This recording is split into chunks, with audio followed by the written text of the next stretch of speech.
Amém. Pode sentar, irmãos. Deus é bom, né? Como diz um professor no seminário, Deus é bom e o diabo não presta, né? Essa é a verdade que nós podemos crer e afirmar. Deus é maravilhoso. Nós estamos aqui nessa manhã. Todos os cultos são especiais, mas eu creio que a ceia também é um culto muito importante, porque nós estaremos relembrando do sacrifício de Cristo, de tudo aquilo que Ele mandou, né? Ele ordenou que fizéssemos em memória do Senhor. Há muito tempo eu fico meditando sobre o texto que fala a respeito da ceia. Na realidade, eu nunca fiz uma mensagem em relação à ceia, porque eu sempre ficava refletindo, mas dessa vez eu consegui escrever algumas coisas aqui, porque é importante que a gente possa pensar. A ceia é um momento de reflexão também. Então eu gostaria de convidar os irmãos a abrir a palavra, a Bíblia, o celular, lá na carta aos Coríntios, capítulo 11, do versículo 23 ao 28. É o texto que geralmente usamos também para ministrar a ceia, mas eu gostaria de relembrar esse texto e tirarmos aqui algumas aplicações importantes.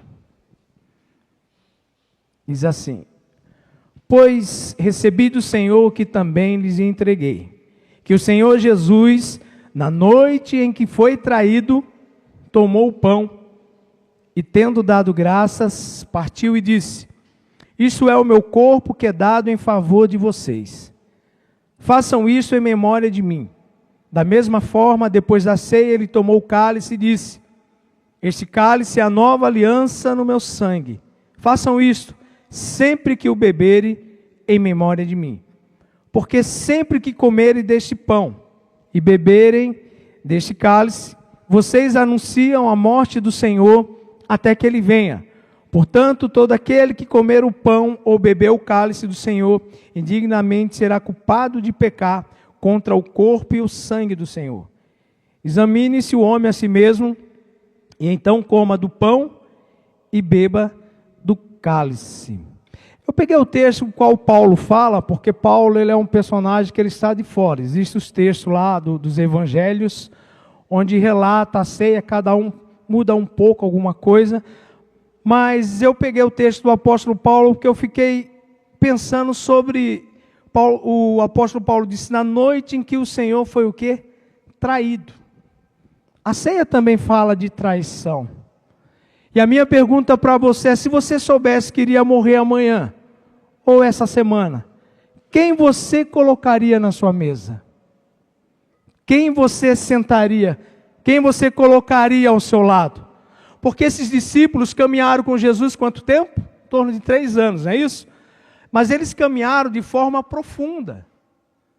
O discipulado, abrindo só um parênteses para falar de discipulado não é um cursinho de final de semana que você faz e recebe um diploma. O discipulado é uma convivência profunda. Então foram apenas 3 anos que Jesus discipularam esses discípulos escolhidos por Ele, para que nós estivéssemos aqui, porque era uma convivência profunda. Jesus andava com eles, participavam, eles iam na festa juntos, e de repente, Paulo fala, na noite em que o Senhor foi traído, Jesus iria participar da última ceia aqui na terra, Jesus ia participar da Páscoa, que tinha um significado também de libertação, e o apóstolo Paulo fala, na noite em que Jesus foi traído, e eu estava pensando sobre essas coisas. Você já imaginou sentar na mesa e fazer sua última refeição com alguém que você sabe que vai lhe trair? Porque lá nos evangelhos Jesus vai dizer o quê? Olha, um de vocês vão me trair aqui. E ficou todo mundo naquele suspense, né? Quem é? Quem é? Eu creio que na cabeça, como nós estávamos falando ali na escola bíblica, alguns já começaram a julgar, né? Eu acho que é o fulano. Eu acho que é o ciclano. E Judas disse, não sou eu. Jesus falou, é você, Judas. Né? Jesus sabia que iria ser traído. Então, eu gostaria de meditar sobre o tema, as atitudes de Jesus na noite de traição. É algo que me chama a atenção na ceia, porque a gente fala da morte, da ressurreição, só que a última noite de ceia de Jesus aqui na terra, o qual ele sentaria com seus discípulos, havia ali um traidor e alguém que o negaria também. Nós esquecemos de falar de Pedro. Então eu gostaria de meditar sobre essas coisas, porque daqui a pouco nós estaremos participando da ceia em memória de Jesus. Então, se estamos aqui em memória de Jesus, e Jesus mandou fazermos isso em memória dele, eu entendo que nós devemos buscar ter as mesmas atitudes que Jesus teve, independente da traição, ok? Então, nos momentos difíceis, precisamos olhar para as atitudes de Jesus na noite traiçoeira. Tem até um louvor muito lindo, né? Ainda que vier a noite traiçoeira. Então, meu querido, eu estou passando por um problema difícil. Olha o que Jesus passou na última noite com seus discípulos. E a traição só se torna traição porque é de alguém próximo. Não existe traição de quem não está próximo. Então eu gostaria de meditar sobre essas questões. Nos momentos difíceis da sua vida, estiver passando por um momento difícil, até de traição. Quando eu falo traição no sentido geral, não apenas relacionamento. Mas olhe para as atitudes de Jesus. Porque é ela que deve nortear a nossa vida. E como nós falamos lá embaixo, né? Não é o que eu penso, que eu acho, mas é o que diz a palavra de Jesus. E o que diz a palavra de Jesus, meu querido, aí como diz o pastor Léo, né? Vá discutir com Jesus e com a Bíblia, não comigo, amém? Eu vou só passar o que está na Bíblia, né? E como diz a regra da hermenêutica, a Bíblia se explica pela Bíblia. Então eu vou falar só o que está na Bíblia aqui, ok? Então vamos lá. A primeira atitude de Jesus. Primeiro, mesmo traído, Jesus continuou tendo comunhão com todos. Ele partiu o pão. Sabemos que o partir o pão simboliza o quê? Comunhão. A ceia simboliza o quê? Comunhão. Jesus poderia ter dado o pão e quando chegar em Judas, esconder o pão e não dar para Judas, porque ele sabia que Judas iria traí-lo. Mas ele fez o quê? Ele deu o pão ao seu traidor. Jesus, ele continuou tendo comunhão com Judas, olha só. E com Pedro, que iria negá-lo. É fácil ter comunhão com quem gosta, sim ou não? É fácil ter comunhão, irmão, quem pensa igual a gente. É fácil para mim ter comunhão com quem torce para o Santos. Tem alguém aí, por favor, me ajude, santista? Só salvou uma alma aqui. Mas e ter comunhão com o corintiano, irmão? Crente é só metade. Imagina o palmeirense corintiano, Ponte Pretano, tem aqui? E Guarani, tem? Continue em comunhão, viu, irmãos? Não quero, né? Então, é fácil ter comunhão, irmão.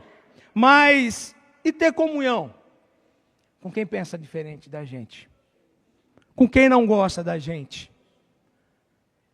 Com quem a gente sabe que vai trair? Aí ter comunhão com essas pessoas é o nível de Jesus. É esse o nível que nós devemos buscar, porque o que devemos ter em comum entre todos os corintianos, palmeirenses, Ponte Pretano, Bugrino e Santista, o que nós temos em comum aqui é o Espírito Santo, irmão. É Jesus Cristo. O que nos identifica, o que nos faz estar aqui hoje, não é o time que nós torcemos, não é a nossa ideologia política.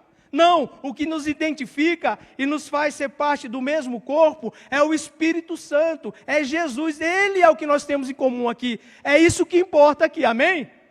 Quer continuar torcendo para o Santos? Continue sofrendo. Quer continuar torcendo para o Corinthians? A coisa está feia aí, né? Os homens estão chegando aí. Mas não importa, irmão, o time que você torce. A discussão teológica, né? Calvino e Armínio, você é o quê? Eu sou de Jesus, irmão. Eu vou com Jesus, né? Calvino e Armínio eram homens como eu e você. Mas são discussões de tempo, porque as discussões e as diferenças devem servir para nos completar, igual um casal.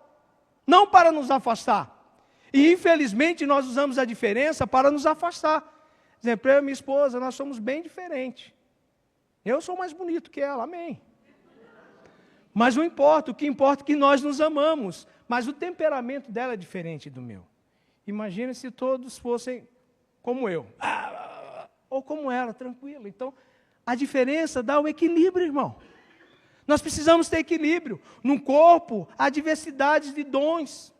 Há diversidades de talento. Então, a ceia simboliza a comunhão. E nós estamos hoje aqui reunidos, pessoas diferentes, de várias culturas, temperamentos diferentes. personalidades diferentes, talvez ideologias políticas diferentes, mas nós estamos aqui hoje em nome de Jesus, em torno de uma mesa que foi falado, façam isso em memória de mim. Quem é? Jesus, é o Espírito Santo. E a igreja hoje, quando eu falar igreja no sentido amplo, a igreja tem se separado.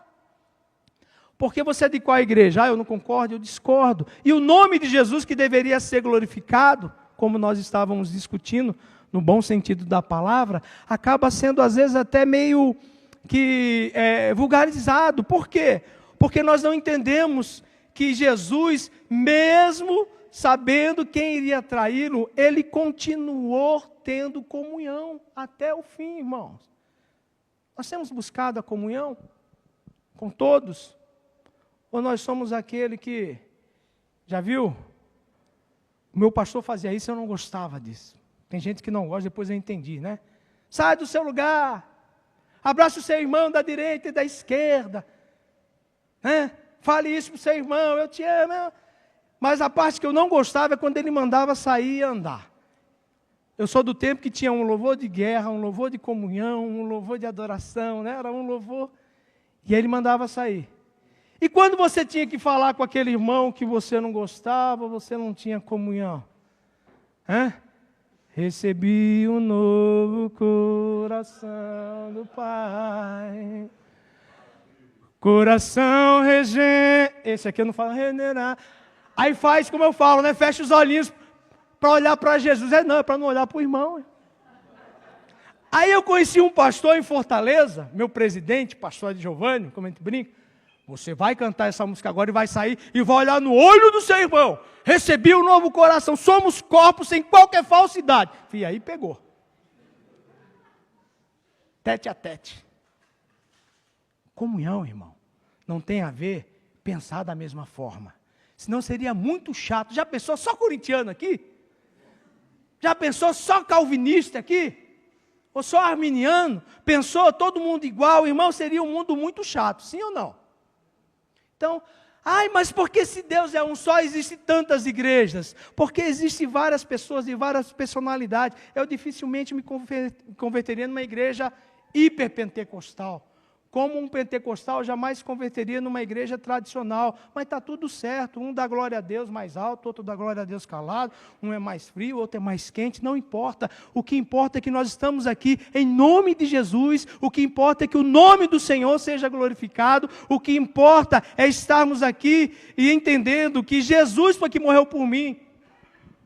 E quando temos esse pensamento, é claro que nem todos. Quando eu falo de comunhão, eu não estou falando de afinidade, são coisas diferentes, amém?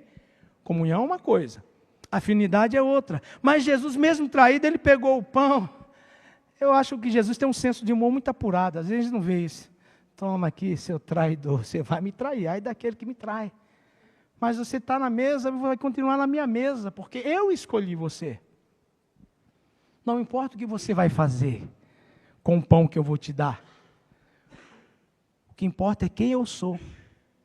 Jesus sabia quem ele era. Então a comunhão da parte de Jesus era sincera. Se de Judas era ou não era, aí não era problema.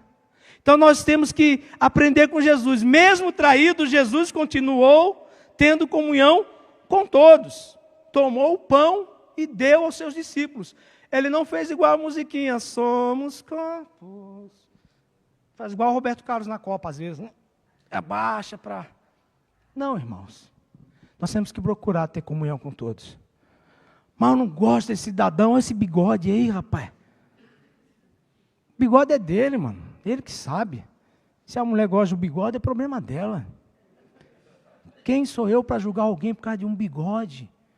Uma vestimenta. Aliás, o frio a gente aproveita, né? Está até cheirando naftalina aqui. Mas o que importa, irmão, é ter a comunhão, irmão. Agora imagine como eu falei, voltando à pergunta. Você sabe quem está te traindo ou vai lhe trair? Se colocaria na sua mesa para ter comunhão? Jesus colocou, está aí a resposta. Então, cabe a nós, cada um fazer o que entender, ok? Segundo, Jesus, mesmo traído, Jesus continuou servindo a todos. Vamos lá em João 13, 14, 15, diz assim: pois bem, se eu sendo o Senhor e mestre de vocês, lavei-lhe os pés, vocês também devem lavar os pés uns dos outros. Eu lhes dei o exemplo, para que vocês façam como lhe fiz. Então, mesmo traído, Jesus continuou servindo a todos. Lavou os pés de quem? Pedro. Pedro iria o que também? Negá-lo. Então, meu querido, há pessoas que só servem quando lhe convém ou lhe agrada. Tem pessoas que só sabem servir quando lhe convém. Aí a pessoa serve, senta aqui, vou lavar os pés, né? Tá bonitinho, não tem chulé, como diz aí o Léo, o vídeo, né? Falei, Léo, da próxima vez eu quero que você lave os meus pés. Eu vou ficar, e ainda vou usar um lecheval. Alguém lembra do tempo lecheval, basqueteira? Sem meia. Aí eu quero ver o amor do Senhor na tua vida, né? Então, irmãos, brincadeiras à parte, há pessoas que só servem quando lhe convém. Jesus continuou servindo todos à mesa. E ainda disse a Judas, vai fazer o que você tem que fazer. Mas veja bem, Jesus falou isso de uma forma como nós falamos lá no fundo, com mansidão. Jesus não expôs a vida de Judas. Judas, vai fazer. Tanto que no texto lá em João 13, 27 e 30, olha lá o que diz. Tão logo Judas comeu o pão, Satanás entrou nele. O que você está para fazer, faça depressa, disse-lhe Jesus. Mas ninguém na mesa, os outros discípulos, entendeu porque Jesus lhe disse isso, visto que Judas era o encarregado do dinheiro, ele era o tesoureiro ainda, hein? Alguns pensaram que Jesus estava lhe dizendo o quê? Que comprasse o necessário para a festa, ou que desse algo aos pobres. Assim que comeu o pão, Judas saiu e era noite. Olha só, Jesus lavou os pés dos discípulos, serviu os discípulos e falou para Judas, Judas, vai fazer o que você tem que fazer. Jesus não falou, vamos fazer uma assembleia batista. Eu gostaria de expor aqui o pecado do traidor. Não. Vai, Judas. É sua consciência. Depois ele vai dizer o quê? Com um beijo, você traiu o filho do homem. Você serviria uma pessoa assim? Você teria prazer em servir uma pessoa que você sabe que vai trair? Ou você é daqueles que só sabe servir quem lhe convém? Como que nós estamos servindo uns aos outros? Nós escolhemos quem servir? A igreja está escolhendo quem nós devemos servir? Meu querido, Jesus ele foi traído, foi crucificado. Alguém que convivia com ele 3 anos, sentava à mesa, compartilhava, via os milagres de Jesus, mas ainda assim Jesus decidiu servi-los. Aquele que quiser ser o maior, seja servo de quantos? Todos. Vou servir água só para o pastor. O Senhor é meu pastor e nada me faltará. Aí o irmãozinho lá, dá para arrumar um copo? Vai pegar lá, você não tem pregado não. Servir é o que nos torna grande no reino de Deus. E servir a quem é necessário. Tem gente que só serve, né? Não estou falando daqui, estou pouco tempo aqui, amém? Tem gente que só gosta de servir quando está na escala, né? Aí vem, viu a unção do microfone? Quando eu estou com o microfone, eu quero a atenção de todo mundo. Olha para mim, olho no olho. Mas quando não está ministrando, quando não está servindo, por quê, irmão? Porque a nossa motivação deve ser as atitudes de Jesus. Eu estou falando isso porque eu também sou tendencioso. Somos pecadores por natureza. E eu fiquei pensando, na noite que o Senhor foi traído, Ele andou com aquelas pessoas, Ele se doou, Ele ensinou aquelas pessoas, eles tiveram o privilégio de andar com o próprio Deus aqui na terra. Você entende a profundidade de tudo isso?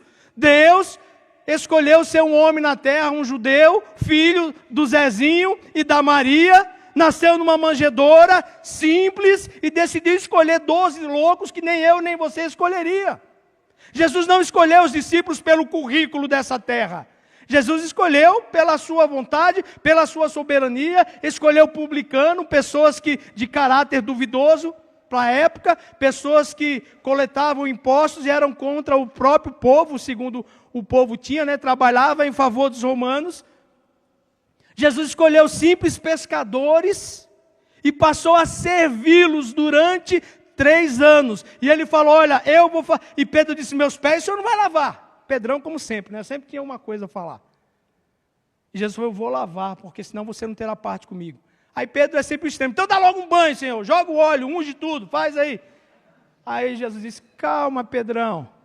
Basta só isso aqui. E aí, ele lavou os pés de quem iria negá-lo 3 vezes. Entende isso? Estamos servindo a todos? Estamos procurando ter a mesma atitude de Jesus? Irmãos, nós estávamos conversando esses dias a respeito da graça de Jesus. A graça de Jesus não é algo que vai nos dar liberdade para pecar. O contrário, eu vou provar para vocês, muito simples, que a graça de Jesus é muito mais difícil que viver no antigo. Porque no antigo, você obedecia a lei, não importava o seu coração, amém? Obedeceu a lei, cumpriu a lei. É igual quando a gente está por aí andando nos radares. A lei diz 60, eu ando a 100, chega próximo eu freio, né? Diz que agora vão fazer uma média, né? Vocês já viram aí? Em algumas rodovias, vão calcular as médias. Então, isso que eu faço, estou confessando meu pecado. E você ir a 80, chega na hora fria para baixar para 60, não vai colar mais. Mas, de qualquer forma, é uma lei. Se eu passo naquele radar a 60, estou quites. O máximo, né? Acho que tem ainda uma porcentagem, né? Alguém é 5%, 10%, não lembro. Ok. Mas eu cumpri a lei, não tomo multa. A lei, você praticava algo, fazia o sacrifício, pecou, sacrificava um animal, seu pecado era expiado. Chega no novo, Jesus fala assim, ei, você, adultério, não é só a prática. Só de você pensar, você já pecou, querido. Graça, hein? Tempo da graça. Aí Jesus vai além. Fala, olha, o que você deveria fazer com os inimigos lá no antigo? Mata, acaba. Jesus fala para fazer o que com os inimigos? Amar. É fácil a graça? Eu vivo pela graça. Ele manda ainda orar por aqueles que te perseguem. Irmão, veja, a graça de Jesus não é uma desculpa para pecar, mas ao contrário, a graça é muito mais difícil de viver, porque agora Jesus não está observando, por isso que ele falava para os fariseus, raça de víboras por fora, ele brincava, né? Bela viola, por dentro pão bolorento. Jesus falava isso mais ou menos, por fora vocês estão bonitos, estão de gravata, estou de roupa nova, ganhei da minha esposa lá do Nordeste. Mas o que está no meu coração aqui enquanto eu prego? Qual é a minha motivação de estar pregando aqui? É só para estar com o microfone e me sentir autoridade? Ou é porque Deus me chamou para fazer isso? A graça, irmão, não é uma desculpa para pecar, mas o contrário. Jesus vai esquadrinhar o coração do homem, vai falar, por fora legal, mas e por dentro? Como você está? Como você está servindo ao próximo? Como você está tendo comunhão com o próximo? Então veja bem, nós temos que servir, procurar servir a todos. Independente se gosta ou não, meu querido, faça a sua parte, amém? Faça a sua parte, e a sua parte deve ser a parte de quem? De Jesus. E é por isso que eu estava pensando, porque nós precisamos da graça, cada dia mais. Onde abundou o pecado, superabunda a graça de Deus, porque é a graça que nos capacita a viver a própria graça de Jesus. Sem a graça, não tem graça a vida, porque a graça é um favor que recebemos sem merecer. Então o Léo falou uma coisa na escola bíblica que me tocou muito. Por que nós não temos condições de julgar ninguém? Porque todos nós éramos o quê? Réus, culpado, todos nós. Tanto que Davi diz que desde o ventre da mãe, ele foi concebido o quê? Em pecado, todos nós, mas nós fomos justificados pelo sangue de Jesus, não porque nós somos bons, mas porque Jesus é bom, Ele é misericordioso. Então nós temos que olhar para Jesus e procurar ter as mesmas atitudes dele. Então eu estou aqui para servir a todos, porque caso contrário, se eu escolho a quem eu vou servir, a quem eu vou ter comunhão, meu querido, já estamos fora da vontade de Jesus. Agora é fácil? Não. Por isso que nós estamos aqui também todas as quintas-feiras, buscando a graça do Senhor, orando para que Deus nos capacite. E terceiro, mesmo sendo traído, Jesus continuou amando a quem? Todos. Tanto que de todas as leis que existiam, Jesus resumiu a duas: amar a Deus sobre todas as coisas e amar o próximo como a si mesmo. Jesus cumpriu na prática aquilo também que ele fala em Mateus 5,44, que diz o quê? Aquilo que eu já citei aqui: amar os inimigos e orar pelos que nos perseguem. Um pouco antes da festa da Páscoa, lá, sabendo Jesus que havia chegado o tempo em que deixaria esse mundo e iria para o Pai, tendo amado os seus que estavam no mundo, amou até quando? Até o fim. Jesus amou Judas até o fim, mesmo ele se enforcando. Jesus amou Judas até o fim, mesmo Pedro negando. Depois Pedro é restaurado pelo amor e a graça de Jesus. Jesus amou até o fim. Amar não é um sentimento, amar é uma atitude, é um mandamento. Gostar, você pode gostar de quem quiser, eu posso gostar de quem eu quiser, porque gostar está ligado a um sentimento, é afinidade. Agora amar, meu querido, você não tem direito de odiar os corintianos. Ame os corintianos, amém? Ame os palmeirenses. E ame mais ainda os santistas, porque é o time de Deus, ser de santos como eu sou. Aí já está fazendo diferença, né? Está vendo, irmão? A nossa tendência é sempre, né? Irmãos, amar é uma decisão. Eu vou dar o exemplo de uma mãe. Filho. A mãe ama o filho até quando? Até o fim. O filho é um terror no bairro. O filho matou 5, assaltou 17 idosos, estuprou uma criança. Mas a mãe deixa de amar? É o meu Beirinha. Beirinha amar é uma benção, que vocês não conhecem ele de verdade. Assim é o amor de Jesus por mim e por você, meu querido. Ele não olha para os nossos defeitos. Ele decidiu nos amar.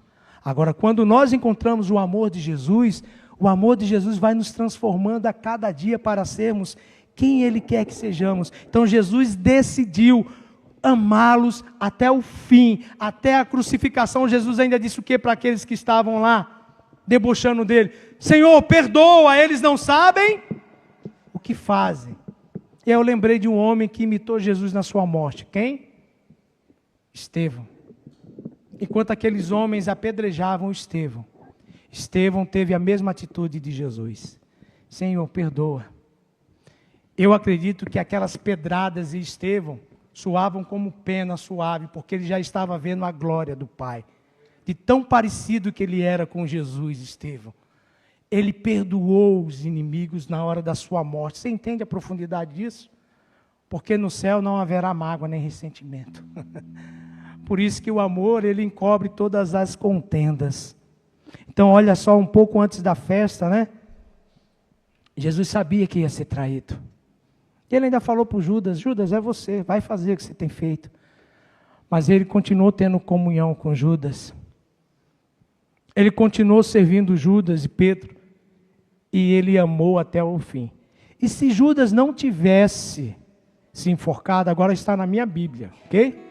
Eu creio que assim como Pedro, ele também seria restaurado, amém? Porque Pedro, como dizem, né, alguns psicólogos, Judas, ele sentiu o quê? Remorso. Mas ele não se arrependeu. Então não carregue culpa, meu querido. Hoje é dia de você ser liberto de toda a culpa também, amém? É a graça de Jesus que nos faz estarmos aqui. Não há culpa, não há peso quando estamos em Jesus. Tanto que o próprio Jesus disse o quê? Vinde a mim todos que estão cansados e sobrecarregados, e eu vos aliviarei. Eu quem? Jesus. Porque o meu fardo é leve e o meu jugo é suave. Está cansado? Está sobrecarregado? Aceita o convite de Jesus, vai até Ele, vai ao teu quarto, vai orar, vai buscá-lo. Senhor, não consigo perdoar, vai até Jesus. Eu não consigo mais servir aquele irmão, não consigo servir aquele que está lá fora, eu não consigo mais ter comunhão. Vai aos pés da cruz e chora, clama a Jesus, porque nós temos que ter as mesmas atitudes dele, meu querido. para que a gente possa ir concluindo e daqui a pouco passarmos para a segunda parte, a ceia. Então, mesmo traído por alguém que ele conviveu, confiou, Jesus confiava em Pedro, confiava em Judas, ele escolheu para caminhar, mesmo sabendo do caráter, mas ele decidiu confiar.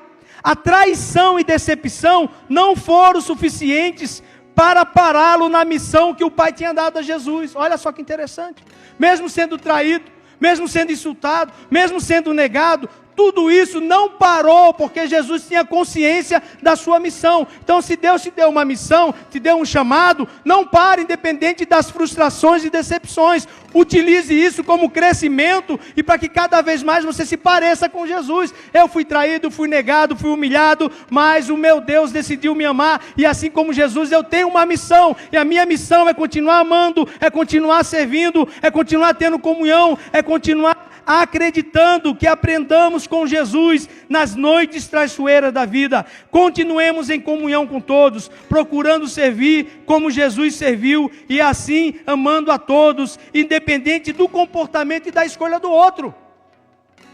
A escolha do outro não é problema seu, é problema dele. Continuemos em comunhão, procurando servir como Jesus serviu, assim amando a todos, independente do comportamento e escolha do outro. Pois cada um só oferece o quê? O que tem. Jesus tinha o amor do Pai e o perdão para oferecer até mesmo ao seu traidor e aquele que iria negá-lo. E nós, o que temos a oferecer para o próximo? E o que você tem a oferecer ao próximo? O que eu tenho a oferecer? Cada um só oferece o que tem, meu irmão. Ninguém vai oferecer o que não tem. E muitas vezes nós estamos cobrando muito de quem não tem nada a nos oferecer. Por isso vivemos frustrados. Poderia até falar de política, mas não vou entrar. Esperando muito de políticos que nada têm a nos oferecer.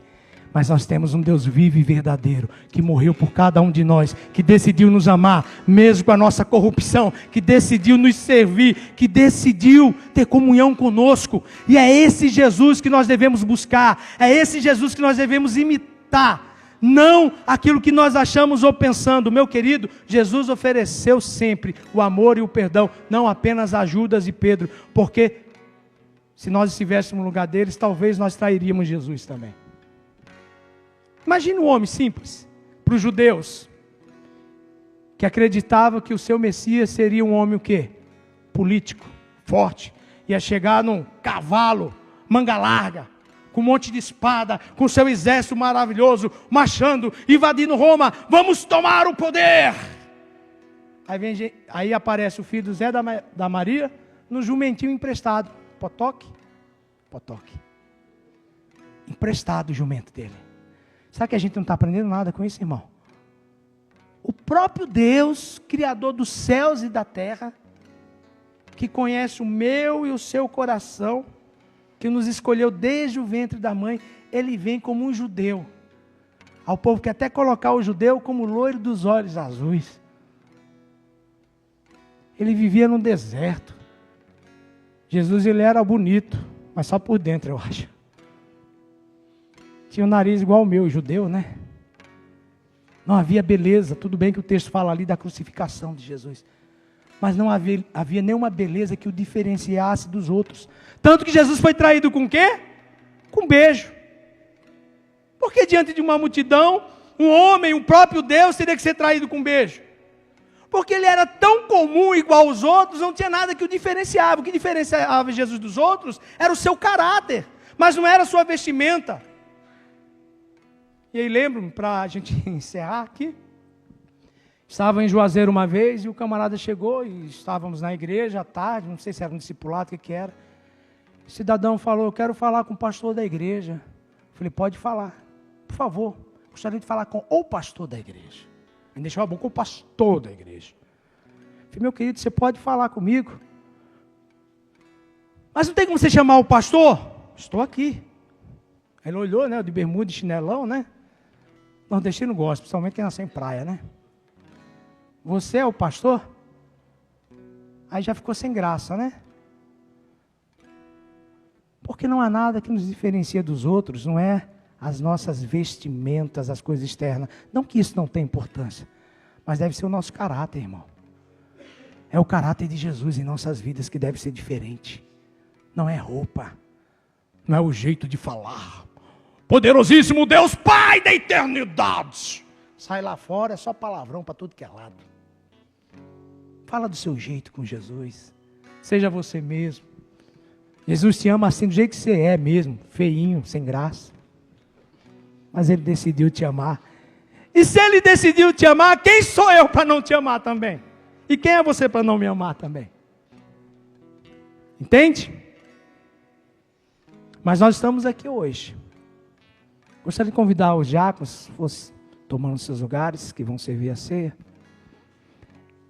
E eu estava pensando sobre isso na ceia. A traição, na noite em que Jesus, em algum momento nós seremos traídos, irmão. Seja por colega, quem nunca foi traído, né? Os adolescentes na escola, você não é mais meu amigo, você me traiu. Espero que não, casamento também, mas se for, há sempre a restauração. Há sempre a possibilidade do quê? Da reconciliação. Não é isso que nós aprendemos? Que o Evangelho é reconciliar o homem com Deus. Então a Bíblia diz o que também aos Coríntios? Examine-se o homem. Então é hora de você examinar a si mesmo, não é a vida do outro. É a sua vida. É o seu coração diante de Deus. Como que nós estamos vivendo diante de Deus? Será que nós estamos tendo joelhinho, a mesma atitude de Jesus? Será que nós estamos amando como Jesus amou? Ou nós escolhemos a quem iremos amar? A ceia fala de um Deus que veio à terra. Isso é muito louco, né? Imaginar Deus na terra com 12 homens totalmente diferentes. Cada um de uma cultura, de uma personalidade. Andando igual um bando de loucos, mas não é os corintianos. Isso é a loucura que a Bíblia fala, né? Que Deus escolhe as coisas loucas desse mundo para confundir aqueles que pensam que são. Então devemos parar de pensar que a gente é alguma coisa. É melhor ser louco por Jesus Cristo. Como a irmã falou hoje na oração, né? Nós não somos desse mundo, foi no domingo aqui. Nós somos anormais. E a nossa anormalidade para o mundo deve exalar o perfume de Cristo. O nosso diferencial não deve ser as coisas dessa terra. Não deve ser nas coisas externas. Mas deve ser nas nossas atitudes. E nós vamos, enquanto os diáconos aqui servem, e o louvor vai cantar, tire esse momento, examine-se o homem, e deixa eu falar, examine-se o homem a si mesmo, e então o quê? Coma. Eu pequei, não sou digno. Não, peça perdão e coma, não deixe de cear, irmão. Muitas vezes nós deixamos de cear.